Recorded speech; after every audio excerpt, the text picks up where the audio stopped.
So, happy Thursday sa inyo mga kalamon. So, after yesterday, I just crashed. So, pagkatapos ko ata mag-shoot ng clip for workout, did cardio lang tapos umuwi na. And so far, I've actually managed to do around 22 hours fast na right here. And right now, I've been doing around 20 plus hour fast na, and right now kasi dahil kailangan ko nga palang mag-shoot ng isa pang reel for another company, I might stop the timer at around 22 hours. So, I'll do my best na ito.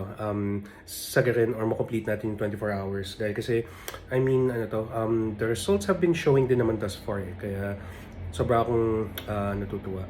Pero, work is still work at kailangan pa rin natin mag-deliver. So, with that said, ako ay bababa na muna saglit, and pretty much ito na rin yung magiging pre-game meal ko. Yeah, dahil kasi today is Basketball Thursdays. Namiss ko to.